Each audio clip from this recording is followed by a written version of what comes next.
Hello and welcome to Comic Station, issue number 63 for March 12th, 2014. I'm Ekwendless, and we're going to get right into it with some Marvel goodies. As usual. More Marvel goodies coming out this week. I read The Secret Avengers number 1, was extremely pleased with this. It flowed really well. Gave you little tidbits just in case you were a new reader. Was easy to follow the action. The art style was kind of a little bit 90s, which I really enjoyed. It wasn't, it wasn't overly digital. It didn't look like too clean. It really looked like somebody took some time and effort into the artwork. So definitely really enjoyed that. It doesn't look anything like it looks here on the cover on the inside. Any standout character? There's a lot of great, times. Everybody gets a little bit of time in here. There's some great, really funny wardrobe malfunctions with Spider-Woman, Black Widow, and Hawkeye to look forward to. You know, comedy, action, and a good story being built. I was very fond with this, though. It was a job well done. Really well done.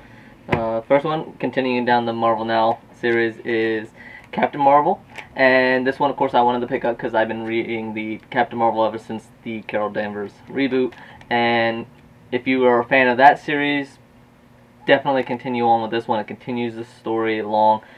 She's in the Statue of Liberty, living there, and she is getting a little restless. If you were reading the previous series, you kind of know why. She has a little bit of an identity issue, and so she's looking to go and help this alien that they ended up finding, and there's a little bit of exploring.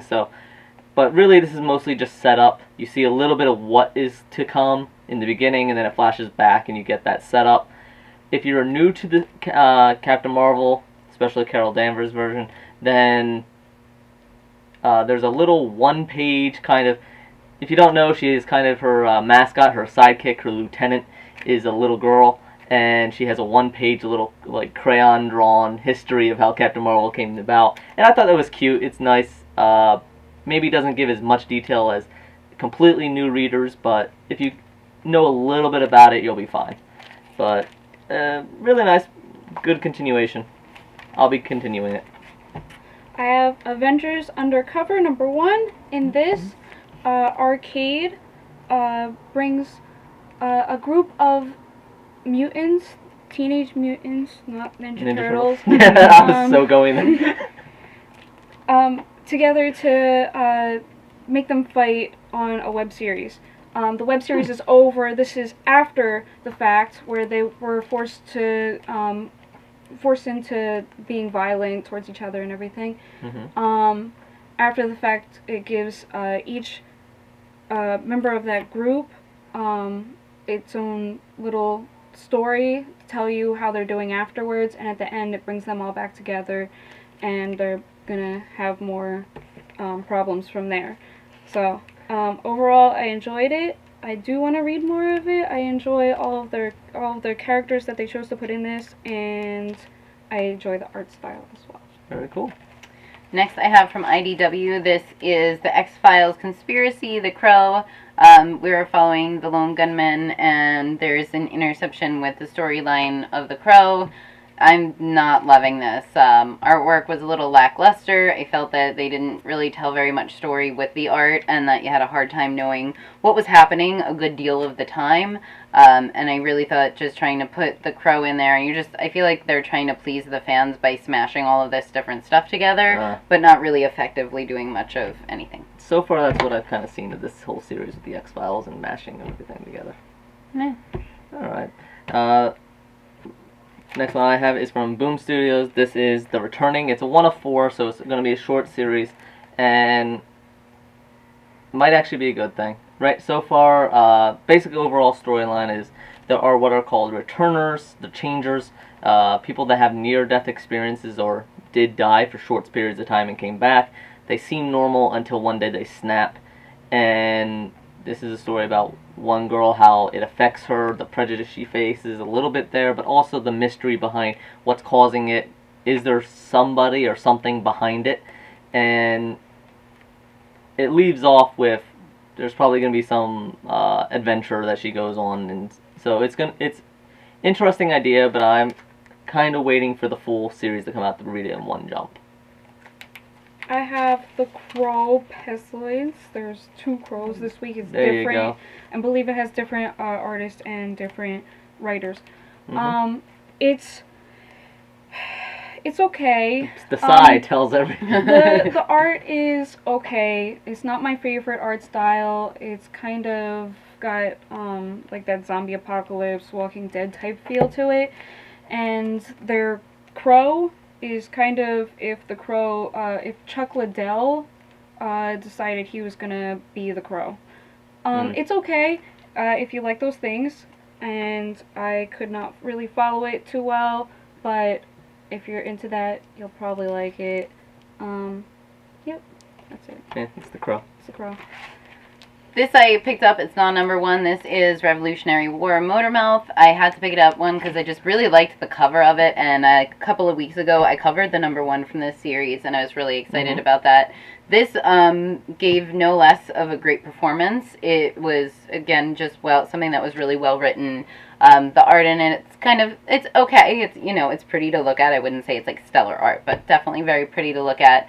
The character Motormouth can make people's heads explode. But this whole series is them getting Captain Britain and a bunch of older superheroes kind of reawakening and getting back together, and she's got a couple of kids, and she has to teleport them away with her shoes really quick while she takes care of business. It was really, really good. Teleport them away with her shoes? Yes, she has magic teleporting shoes. But the kids are awesome. Everything about this is really just like very clever, very well done, and flows quite nicely. So I'd recommend that to anyone. Very cool. And I have, if you are familiar with the Grimm Fairy Tales, this is Neverland, number 1. This is Age of Darkness for Zenescope. And now that the Age of Darkness event is happening, everything's kind of getting their number 1s again a little bit. And this one is Neverland. It takes a little while to get into the main character, Hook. And he's having a little marital dispute with his partner, Wendy. Again, this is Grimm Fairy Tales, not Disney. So there's a little bit going back and forth. It looks like they might be pulling him back in for a certain reason. Why would you need Captain Hook in particular? Neverland. So, as usual with Grimm Fairy Tales, beautiful artwork, really nice. The story's pretty good so far. Looking for what the grip is. I haven't been a reader of the Neverland or that series in itself, so coming in as a fresh new reader, I was looking for a little bit more to grab me, but overall, really nice. I'm looking forward to tie in with the rest of the Age of Darkness. They always do a good job with the tie-ins. And now we have our statue for the week.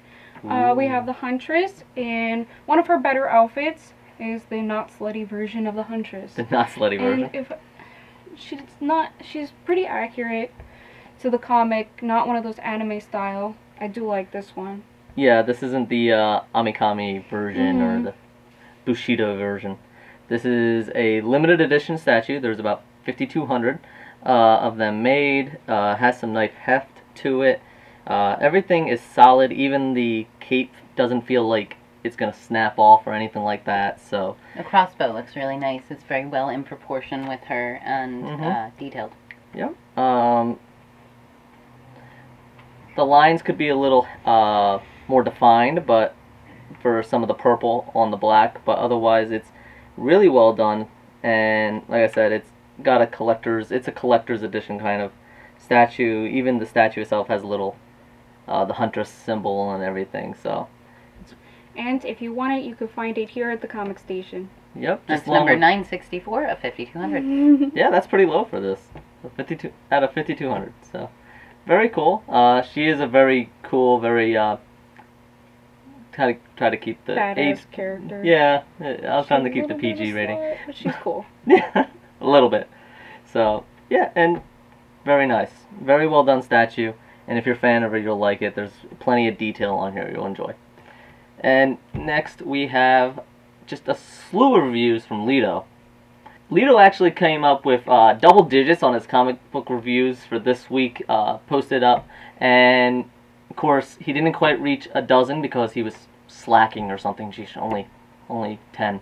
So we're not going to go through all of them, but there is a wide range of different genres, different publishers, different scores and reviews. So go and check it out on Front Towards Gamer. Some of the highlights are Stray Bullets #1 and East to West #10 that came out today. $6 Million Man. Get the Lobster, something he's been a favorite of. You know, he's got to throw in his Terminator and get some bashing in there, and and not all #1s. There are #2s, 3s, so forth going throughout here, all the way up to 9s and 10s. So there's a good mix of reviews all across the board, and you can find all of them, as always, on fronttowardsgamer.com. Go check it out. Yeah, Lido really banged them out this week, so go check him out. He did a great job. And as usual, thank you for joining us for Comic Station. This is for Comic Station for March 12th, 2014, number 63. And we'll see you next week. Till Thank you. next time.